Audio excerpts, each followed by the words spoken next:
Assalamualaikum warahmatullahi wabarakatuh. Perkenalkan, nama saya Andi Putri Mahnur Elmi, NIM 17024. Di sini saya akan melakukan resusitasi pada neonatus, di mana resusitasi neonatus ini dilakukan oleh penilaian awal kondisi bayi sesaat setelah dilahirkan akan menentukan perlu tidaknya resusitasi pada neonatus. Penilaian ini berupa penilaian tonus otot dan usaha nafas pada neonatus. Jika terdapat tonus otot atau usaha nafas yang buruk, maka bayi harus segera mendapatkan resusitasi. Resusitasi harus selalu didahului oleh langkah awal yang terdiri dari peletakan bayi di bawah infrag Warman, membersihkan jalan nafas jika terdapat sumbatan. Setelah itu, mengeringkan dan merangsang taktil dan memposisikan bayi dalam posisi penghidup. Selanjutnya kita melakukan langkah awal. Pertama, kita letakkan bayi di bawah pemancar panas yang telah disediakan atau dinyalakan. Kemudian letakkan bayi dengan posisi sedikit tengganda atau sedikit terekstensi. Kemudian hisap lendir dari mulut, kemudian hidung menggunakan DELI sebanyak 3 kali. Ini dilakukan selama 60 detik.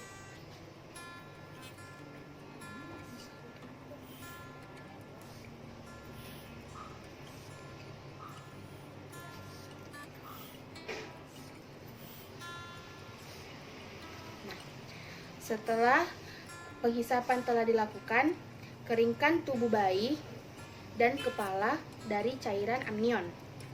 Kemudian lepaskan sarung atau kain yang telah dipakai bayi.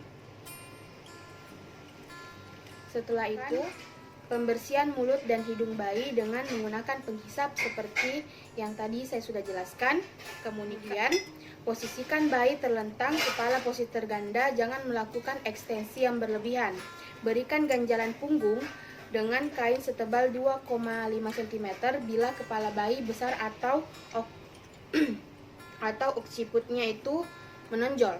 Jika pernafasannya masih dangkal atau tersengat-sengat, segera hisap lendir mulai dari mulut, kemudian hidung menggunakan penghisap. Jangan terlalu lama, hanya dilakukan selama 6 detik. Seperti ini.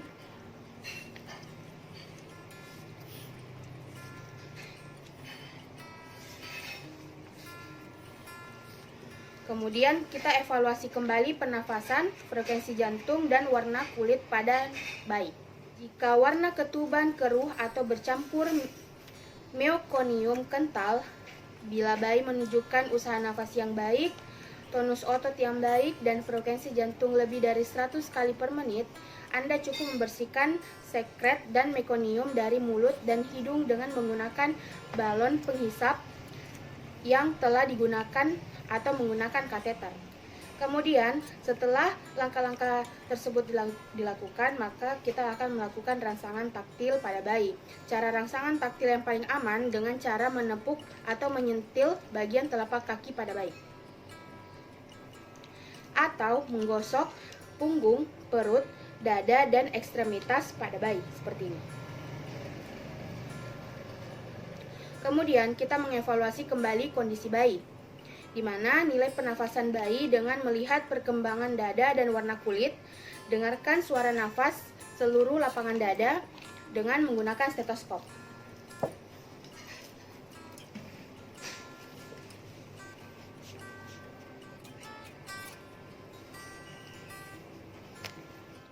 Kemudian, nilai denyut jantung dengan mendengarkan irama jantung dengan stetoskop, kemudian hitung frekuensi jantung kembali.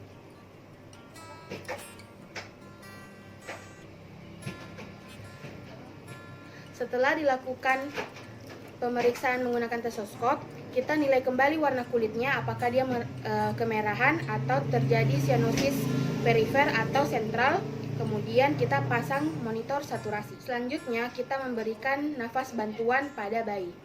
Jika pernafasan tetap tersengak-sengak atau apneu setelah rangsangan singkat yang telah dilakukan, segera berikan pernafasan buatan atau ventilasi tekanan positif mulai dengan tekanan oksigen. Kembali kita posisikan bayi dengan posisi kepala yang ekstensi atau mengganjal bahu di bawah bayi. Kemudian kita bersihkan lagi sekret terlebih dahulu dan pastikan jalan nafas ini bersih.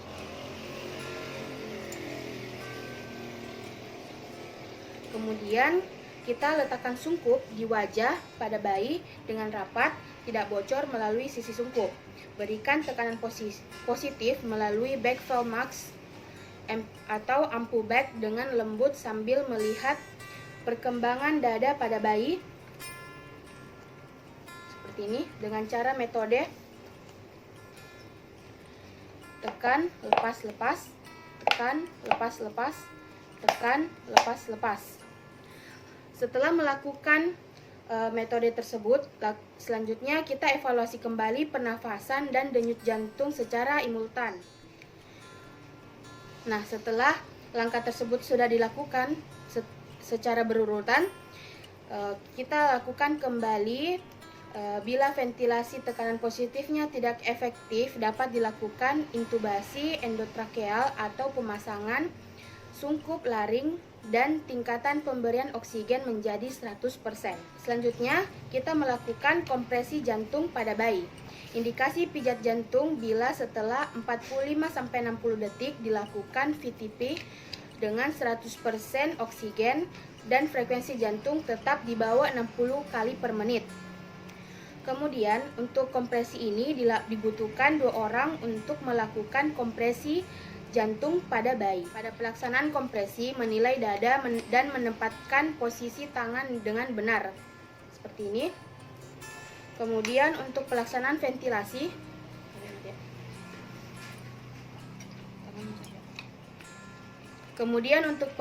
ventilasi, menempatkan sungkup wajah secara efektif dan memantau gerakan dada pada bayi.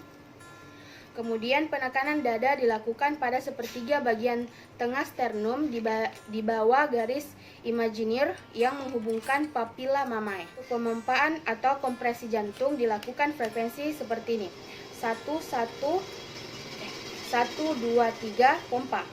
1, 2, 3, pompa. Untuk satu siklus kegiatan terdiri atas 3 kompresi, 1 ventilasi. Rasionya 3:1. 1 kali siklus itu 2 detik. Nah, 1,5 detik itu 3 kompresi dada. Nah, 1,5 detiknya lagi itu kompresi. Jadi seperti ini. 1, 2, 3, pompa. 1, 2, 3, pompa. 1, 2, 3, pompa. Nah, kompresi ini dilakukan sebanyak 90 kali kompresi dan 30 ventilasi dalam 1 menit. Jika frekuensi jantungnya itu lebih dari 60 kali per menit, hentikan kompresi dan lanjutkan ventilasi dengan kecepatan 40-60 kali pompa per menit. Lebih dari 100 kali per menit, hentikan kompresi dada dan hentikan ventilasi secara bertahap jika bayi bernafas spontan.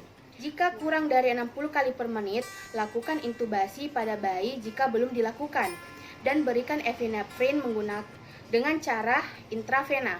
Kemudian intubasi menyediakan cara yang lebih terpercaya untuk melanjutkan ventilasi pada neonatus. Kemudian selanjutnya kita memasangkan kateter vena umbilikal.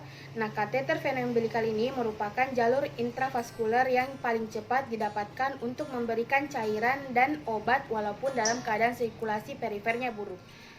Nah, itulah cara resusitasi pada neonatus.